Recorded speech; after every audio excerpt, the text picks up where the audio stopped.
किसी गांव में आयाराम नाम का एक किसान रहता था। किसान के पास अपनी खेती की जमीन तो थी, जो कि बहुत ही उपजाऊ भी थी, लेकिन वह बहुत ही आलसी था और उसका आलसीपन ही उसकी गरीबी का कारण था। इसके अलावा वह गांव के साहूकारों से कर्ज लेकर अपना जीवन चला रहा था। अब तो उसका गुजारा और भी मुश्किल हो गया। दिन प्रतिदिन साहूकार उसके घर में अपना कर्ज वसूलने के लिए चक्कर लगाते रहते। एक दिन वह सोचने लगा, अब तो घर में खाने के लिए अन्न का एक दाना तक नहीं रहा। लगता है अब तो यह गांव छोड़कर जाना ही पड़ेगा। उसी गांव में गया राम नाम का एक बनिया रहता था। एक समय वह था कि जब उस बनिए की दुकान बहुत अच्छी चलती थी, लेकिन लालच के कारण उस बनिए ने अपने सामान में मिलावट करना शुरू कर दिया। कुछ समय तक तो उसको इसका फायदा मिला, लेकिन धीरे धीरे लोगों को उसकी मिलावट के बारे में पता चल गया और उसकी दुकान पर ग्राहक आने कम हो गए। धीरे धीरे हालात ऐसी हो गई कि अब उसकी दुकान बिल्कुल भी नहीं चलती। वह रूखा सूखा खाकर अपना गुजारा कर रहा था। वह भी यही सोच रहा था कि अब यह गांव छोड़कर कहीं और जाकर कोई काम धंधा करना चाहिए। कुछ दिनों के बाद दोनों परेशान होकर गांव छोड़ने का फैसला कर लेते हैं और फिर एक दिन कुछ सामान अपनी अपनी पोटलियों में बांधकर वे दोनों गांव छोड़कर चल दिए। गांव से बाहर निकलते ही एक दोराहे पर किसान और बनिए की आपस में एक दूसरे पर नजर पड़ गई। किसान सोचने लगा, अरे यह तो अपने गांव का बनिया गया है। दूसरी ओर बनिया भी सोचने लगा, अरे यह तो आयाराम है, शायद यह भी मेरी तरह परेशान होकर गांव छोड़कर कहीं जा रहा है। दोनों ने एक दूसरे को अपनी दुख भरी कहानी सुनाई और गांव छोड़कर जाने का कारण कह डाला। जल्दी ही वे एक दूसरे के दोस्त बन गए और दोनों साथ साथ एक दिशा की तरफ चलने लगे। काफी समय तक चलते रहने के बाद उन्हें एक गांव दिखाई दिया। गया राम कहने लगा, अरे भाई आया राम, यह कोई नया गांव मालूम पड़ता है। क्यों ना हम अपनी किस्मत यहीं पर आजमाएं। ठीक है भाई, चलो गांव के अंदर चलते हैं। गांव में पहुंचने के बाद आया राम कहने लगा, भाई मुझे तो बहुत भूख लगी है और साथ में मैं बहुत थक भी गया हूँ। कुछ खाने और रहने का इंतजाम करो तो मैं जानूं कि तुम सचमुच एक सच्चे बनिया हो। बनिया बड़ा ही चालाक था। उसे यह समझते हुए देर न लगी कि किसान उसकी परीक्षा लेना चाहता है। बनिया तुरंत बोला, अच्छा भाई, जब तुम यही कहते हो तो देखो मेरा कमाल। हमें भरपेट खाना भी मिलेगा और रहने के लिए जगह भी मिल जाएगी। और फिर दोनों एक घर के सामने जा पहुंचे। दरवाजा खटखटाया। एक बुढ़िया ने दरवाजा खोला। उसने पूछा, भाई तुम दोनों कौन हो और क्या चाहते हो? बनिया झट से बोला, माई हम राजा के खास सैनिक हैं, पिछले गांव से आ रहे हैं। हम बहुत थक चुके हैं, इसलिए तुम्हारे यहाँ पर कुछ देर आराम करना चाहते हैं। वैसे भी हमें कुछ दिनों तक इसी गांव में रहना है। बुढ़िया बोली, अच्छा अच्छा, भीतर आ जाओ। किसान बनिए का यह झूठ सुनकर बड़ा आश्चर्यचकित हुआ, लेकिन कुछ सोचकर वह चुप ही रहा और बनिए के साथ भीतर चला गया। बुढ़िया दरवाजा बंद करते हुए कहने लगी, लेकिन सिपाही भाइयों, मेरी समझ में एक बात नहीं आई कि तुम दोनों इस भेष में क्यों हो? तुमने अपनी सिपाहियों वाली पोशाक क्यों नहीं पहनी? बनिया कहने लगा, माई हमें भेष बदलकर ही घूमना फिरना पड़ता है। हम राजा को इसी तरह से अपनी प्रजा के सुख दुख के बारे में बताते हैं। किसान और बनिया एक जगह पर बैठ गए। बनिया बोला, माई कुछ खाने को दोगी? हमें बहुत भूख लगी है। बुढ़िया ने उदास स्वर में कहा, अरे भैया, मैंने तो खुद कल से कुछ भी नहीं खाया, भला तुम्हें मैं क्या खिलाऊंगी? असल बात तो यह थी कि बुढ़िया के पास खाने पीने का हर सामान पड़ा था, लेकिन वह बहुत ही कंजूस थी। इसलिए उसने यह बहाना बना दिया कि वह बहुत ही गरीब है। उसकी बात सुनकर बनिया मन ही मन मुस्कुराया और बोला, अच्छा माई, तुम्हारे पास कुछ खाने को नहीं है तो ना सही, लेकिन वह सामने सिलबट्टा पड़ा है, क्या तुम उसका पत्थर मुझे दे सकती हो? बुढ़िया बोली, हाँ हाँ, क्यों नहीं दे सकती। वो पत्थर तो मेरे लिए बेकार है, परंतु तुम उस पत्थर का करोगे क्या? बनिया बोला, माई, भूख लगी है, किसी न किसी तरह पेट तो भरना ही पड़ेगा, हम उस पत्थर की खिचड़ी बनाकर खा लेंगे। यह सुनकर बुढ़िया की आंखें हैरानी से फैल गई। वह कहने लगी, पत्थर की खिचड़ी? लगता है भैया कि तुम मेरा बेवकूफ बना रहे हो। बनिया कहने लगा, माई, तूने कभी पत्थर की खिचड़ी नहीं खाई? बनिए ने कहा, अच्छा, तो फिर आज हम तुम्हें पत्थर की खिचड़ी अवश्य खिलाएंगे। अरे माई, पत्थर की खिचड़ी इतनी स्वादिष्ट होती है कि तुम खाकर अपनी उंगलियां चाटती रह जाओगी। अब तो बुढ़िया की हैरानी की कोई सीमा ना रही। वह बोली, अच्छा, अगर ऐसी बात है तो आज पत्थर की खिचड़ी बनाकर दिखाओ। अगर सच में ऐसा हो गया तो मेरा जीवन बड़े आराम से कट जाएगा। बनिया चालाकी से बोला, ना माई ना, हम तुम्हें पत्थर की खिचड़ी बनाने का तरीका नहीं बताएंगे। यह तरीका तो हमने एक साधु से सीखा था और इसके लिए पूरे 2 साल तक हमने उस साधु की सेवा की थी। भला हम तुम्हें मुफ्त में वह तरीका कैसे सिखा दें? बुढ़िया झट से बनिए की खुशामद करने लगी। अरे भाई, मेरे पास 10 चांदी के सिक्के हैं, तुम वह ले लो, लेकिन पत्थर की खिचड़ी बनाने का तरीका मुझे अवश्य बता दो। बेकार में ही मुझे रोजाना सब्जी खरीदनी पड़ती है और उसके साथ दाल चावल भी। अब तो बनिया मन ही मन अपनी खुशी को दबाते हुए बोला, अच्छा माई, ना जाने मुझे क्यों तुम पर बड़ी दया आ रही है। अगर कोई और होता तो मैं उसे यह तरीका कभी ना सिखाता। लाओ, तुम 10 चांदी के सिक्के ही मुझे दे दो। बुढ़िया ने झट से एक संदूक में से 10 चांदी के सिक्के निकालकर बनिए के हाथ पर रख दिए और बोली, यह लो भाई, अब जल्दी से मुझे वह तरीका सिखा दो। बनिए ने वह चांदी के सिक्के अपनी जेब में रखे और बोला, माई, मुझे तुरंत एक बर्तन ला कर दो। अभी ठहरो बेटा, लेकर आती हूँ। इधर किसान बड़ी हैरानी से चुपचाप अपनी जगह पर बैठा हुआ था। बनिए की यह अजीबोगरीब बातें सुन रहा था। जल्दी ही बुढ़िया एक बर्तन लेकर आ गई। बनिए ने पत्थर को अच्छी तरह से धोकर बर्तन में रख दिया और फिर पानी डालकर वह बर्तन चूल्हे पर चढ़ा दिया और बोला, बस कुछ देर बाद देखना क्या लाजवाब खिचड़ी बनती है। कुछ देर के बाद बनिया एक चम्मच लेकर बर्तन में चलाने लगा, फिर थोड़ा सा पानी चम्मच में निकाल कर चखा और बोला, खिचड़ी तो बहुत ही जल्दी तैयार हो जाएगी, मगर मैं करूं क्या? नमक मिर्च तो मेरे पास है नहीं। वरना तभी बुढ़िया बोल पड़ी, मेरे पास है? अच्छा, तो थोड़ा सा लेकर आओ। ठहरो बेटा, अभी लेकर आती हूँ। और बुढ़िया दौड़कर दूसरे कमरे में से नमक मिर्च लेकर आ गई और कहने लगी, यह लो बेटा, डाल दो इसमें। बनिए ने नमक और मिर्च पानी में डाल दिए।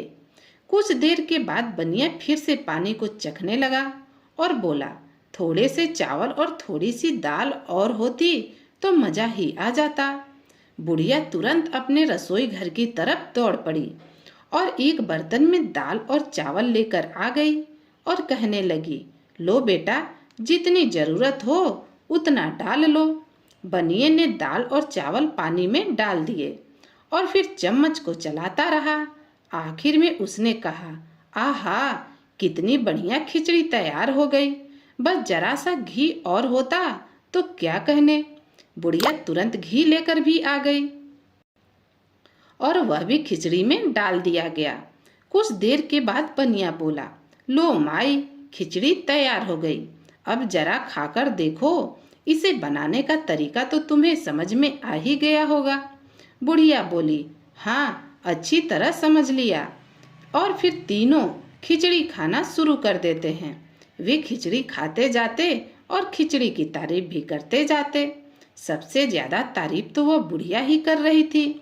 वाह भाई वाह, पत्थर की खिचड़ी इतनी मजेदार बनती है, मैंने तो कभी यह सोचा भी नहीं था। और इस तरह से बनिए ने एक एक करके उस बुढ़िया से खिचड़ी बनाने की सारी सामग्री मंगवा ली और उसी से खिचड़ी तैयार कर दी। जब किसान और बनिए का पेट उस खिचड़ी से भर गया तो बुढ़िया कहने लगी, अब आप दोनों आराम कीजिए, तब तक मैं जरा बाहर होकर आती हूँ। और फिर बुढ़िया झोपड़ी से बाहर चली गई। जाते ही किसान बोला, वाह भाई गयाराम, मान गए तुम्हारी अकल को। कितनी होशियारी से तुमने उस बूढ़ी अम्मा को मूर्ख बनाया। तुम्हारा जवाब नहीं, उसका जूता उसी के सिर ऊपर, 10 चांदी के सिक्के उससे भी कमा लिए। बनिया कहने लगा, भाई मेरे दिमाग का कमाल तो तुम देख ही चुके हो, अब तुम्हारी बारी है। तुम भी अपनी बुद्धि का कोई चमत्कार दिखाओ तो मैं जानूं। किसान कहने लगा, हाँ भाई हाँ, बिल्कुल, कल सुबह तुम यहाँ पर आराम करोगे और मैं कमाने के लिए जाऊंगा। अब यह देखना है कि मैं कल कितना कमा कर लाता हूँ। अगले दिन किसान तैयार होकर बुढ़िया की झोपड़ी से निकल पड़ा। बुढ़िया को बनिए ने यह पहले से ही कह दिया था कि आज गांव का मुआयना करने जाने की बारी उसके दोस्त की है, इसलिए बुढ़िया को उन दोनों पर किसी तरह का कोई शक न हुआ। आया राम उस गांव से चलता हुआ नजदीक के ही एक दूसरे गांव में पहुंच गया। उस समय वहां पर काफी चहल पहल दिखाई दे रही थी। थोड़ी ही आगे बढ़ने पर उसे कुछ किसान एक चबूतरे पर बैठे हुए दिखाई दिए। उनके बीच में बैठा हुआ गांव का कोई महाजन अपनी सेखी बघार रहा था और सीधे साधे किसान उसकी झूठी बातों को सच मानकर आश्चर्यचकित हो रहे थे। वह महाजन उनसे कहने लगा, अरे भाई लोग, तुम लोगों को मेरी पहुंच के बारे में बिल्कुल भी अंदाजा नहीं। मैं तो जागीरदार साहब की बैठक तक हो आया हूँ। मेरा तो उनके साथ रोज का उठना बैठना है। वह मुझे अच्छी तरह जानते पहचानते हैं और मेरा खूब आदर सत्कार भी करते हैं। किसान कहने लगे, अच्छा और क्या, तभी तो मैं कहता हूँ कि मैं कोई छोटा मोटा आदमी नहीं हूँ। यह सब देखकर आयाराम सोचने लगा, अच्छा तो यह इन भोले भाले किसानों को बेवकूफ बना रहा है। क्यों ना मैं इसे बेवकूफ बनाने की कोई तरकीब सोचूं। यह बहुत बड़ा सेखीबाज है, जल्दी ही फंस जाएगा। इसके बाद कुछ सोचकर आयाराम उन किसानों की बैठक में पहुंच गया और महाजन से बोला, अरे यह तो कुछ भी बात नहीं हुई। अगर मैं चाहूं तो जागीरदार के साथ खाना भी खा सकता हूं। यह सुनकर महाजन कहने लगा, क्या कहा, तुम जागीरदार के साथ खाना खा सकते हो? नहीं, मैं यह बात बिल्कुल नहीं मान सकता। तुम जैसे मामूली किसान को तो वह अपने नजदीक फटकने नहीं देते। आयाराम बोला, अगर ऐसी बात है तो मैं तुम्हें उनके साथ खाना खाकर दिखाऊंगा। महाजन बोले, नहीं नहीं, तुम नहीं खा सकते। और इस तरह से उन दोनों के बीच में बहस होने लगी। आखिर में महाजन बोला, देखो, अगर तुमने जागीरदार के साथ खाना खा लिया तो मेरे पास इस समय 20 चांदी के सिक्के हैं, मैं वह सब तुम्हें दे दूंगा। और अगर तुम नहीं खा सके तो तुम्हें मेरे यहाँ पर पूरे 1 साल तक गुलामी करनी पड़ेगी। किसान आयाराम तो चाहता ही यही था। वह मन ही मन खुश हुआ और झट से बोला, मुझे तुम्हारी शर्त मंजूर है। ठीक 1 घंटे के बाद तुम इन सभी किसानों को लेकर जागीरदार साहब के यहाँ पहुँच जाना और मुझे उनके साथ खाना खाते हुए देख लेना। महाजन ने कहा, ठीक है। उसके बाद आयाराम उनसे विदा लेकर जागीरदार के घर की तरफ चल दिया। लोगों से पता पूछता हुआ वह कुछ ही देर में जागीरदार के घर के बाहर खड़ा था। जब वह जागीरदार के घर पहुंचा तो उस समय जागीरदार के नौकर घर के बाहर खड़े थे और चौकीदारी कर रहे थे। जैसे ही किसान जागीरदार के घर के अंदर जाने लगा तो नौकरों ने उसे रोक लिया और कहा, अरे तुम कहाँ जाते हो? क्या तुम्हें मालूम नहीं कि तुम्हारे जैसे गरीब आदमी का जागीरदार के घर अंदर जाना बिल्कुल मना है। किसान ने कहा, भाई मैं तो सिर्फ जागीरदार साहब से मिलना चाहता था और उनके फायदे की बात उन्हें बताना चाहता था। यह सुनकर नौकर जागीरदार के पास गए और उन्हें सारी बात बताई कि एक किसान उनसे मिलना चाहता है जो उनके फायदे की कोई बात कहना चाहता है। जागीरदार किसान से मिलने के लिए घर के बाहर आया और पूछा, बताओ भाई तुम मुझसे क्या बात करना चाहते हो? किसान कहने लगा, जागीरदार साहब, दरअसल मुझे यह मालूम करना था कि एक घोड़े के सिर के बराबर सोने के डले की क्या कीमत हो सकती है। किसान की बात सुनकर जागीरदार चौंक गया और पूछने लगा, भला तुम्हें उसके बारे में जानकर क्या करना है? किसान ने कहा, ठीक है साहब, अगर आप बताना नहीं चाहते तो कोई बात नहीं, मैं घर चला जाता हूँ। वैसे भी मुझे बहुत जोरों की भूख लगी है और मुझे खाना भी खाना है। जागीरदार मन ही मन सोचने लगता है कि इस किसान के हाथ कोई बहुत बड़ा खजाना लग गया है, इसलिए घोड़े के सिर के बराबर सोने के डले की कीमत पूछ रहा है। क्यों ना मैं इस किसान को अपने जाल में फंसाकर इससे वह सोने का डला हथिया लूं। यह सोचकर जागीरदार कहने लगा, अरे भाई, अगर तुम्हें भूख लगी है तो घर जाने की क्या जरूरत, आओ मेरे साथ, मेरे घर चलो, मैं तुम्हें खाना खिलाता हूँ। इतना कहकर जागीरदार किसान को अपने साथ घर के अंदर ले गया। उसने तुरंत अपने नौकरों को आदेश दिया कि किसान के लिए तरह तरह के व्यंजन लगाए जाएं। किसान के सामने तरह तरह के पकवान परोस दिए गए। किसान ने खाना खाना शुरू कर दिया। जमींदार अपने हाथ से उठा उठाकर एक एक व्यंजन उसके सामने रखता जाता और किसान बड़े ही मजे से खाने का आनंद लेता रहता। जागीरदार ने किसान से कहा, भाई डटकर खाना खाना, किसी भी तरह का कोई संकोच ना करना, तुम्हें जिस भी चीज की जरूरत हो मेरे से मांग लेना। किसान बोला, अरे हुजूर, आपके रहते हुए भला किसी चीज की क्या कमी हो सकती है? आप निश्चिंत रहिए, मैं पेट भरकर खाना खाऊंगा। इधर 1 घंटा पूरा हो जाने के बाद वो महाजन उन सभी किसानों को अपने साथ लेकर जागीरदार के घर के बाहर पहुंच गया तो वे यह सब देखकर हैरान रह गए कि आया राम किसान जमींदार के साथ खाना खा रहा था। वे कहने लगे, अरे देखो तो, वह किसान तो सचमुच जागीरदार के साथ खाना खा रहा है। अरे हाँ हाँ, जागीरदार साहब भी उनके साथ हंस हंस कर बातें कर रहे हैं, मानो वो उनका गहरा मित्र हो। शर्त लगाने वाला महाजन कहने लगा, हाँ भाई, जोश जोश में आकर मैंने शर्त तो लगा ली, लेकिन अब लगता है कि मेरे 20 चांदी के सिक्के गए। समझो, मुझे क्या मालूम था कि यह इतना बड़ा आदमी है। खाना खत्म हो जाने के बाद जमींदार ने किसान से पूछा, क्यों भाई, अब तो मुझे बता दो कि तुम जिस सोने के डले के बारे में पूछ रहे थे वह कहाँ पर है? वह सोने का डला तुम मुझे लाकर दे दो, उसके बदले में मैं तुम्हें बहुत बड़ा इनाम दूंगा। किसान बोला, लेकिन जमींदार साहब, कौन सा सोने का डला? मेरे पास तो कोई सोने का डला है ही नहीं। मैं तो बस यूं ही उसकी कीमत जानना चाहता था। आप बताइए ना, ये घोड़े के सिर के बराबर सोने के डले की कीमत क्या हो सकती है?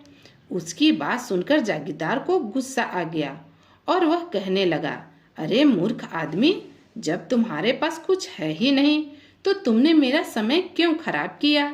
किसान बोला, हुजूर, आपको तकलीफ देने के लिए मैं माफी चाहता हूँ। और फिर किसान खुशी खुशी जागीरदार के घर से बाहर निकल गया। शर्त जीत जाने पर उसने महाजन से 20 चांदी के सिक्के लिए और फिर वापस अपने गांव की तरफ चल दिया।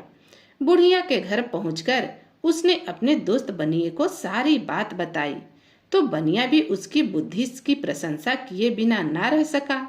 कहने लगा, किसान भाई, सचमुच तुम्हारी बुद्धि भी कमाल है, तुमने तो मुझसे भी दोगुना हाथ मारा। इसके बाद वह दोनों खा पीकर सो गए। अगले दिन दोनों ने फैसला किया कि आज वे दोनों एक साथ निकलेंगे और फिर वह उस गांव को छोड़कर दूसरे गांव के रास्ते पर चल पड़े। रास्ते में एक जंगल पड़ता था। जैसे ही वे दोनों उस जंगल से गुजरे तो उन्हें धूल उड़ती हुई दिखाई दी। बनिया बोला, अरे यह तो घुड़सवार है, यह कौन हो सकते हैं? किसान ने कहा, मुझे तो यह लोग डाकू मालूम पड़ते हैं। चलो जल्दी से झाड़ियों में छिप जाते हैं, वरना जान भी जाएगी और जो थोड़ा बहुत माल हमारे पास है वह भी हाथ से चला जाएगा। और फिर वे दोनों तुरंत एक जगह पर छिप गए।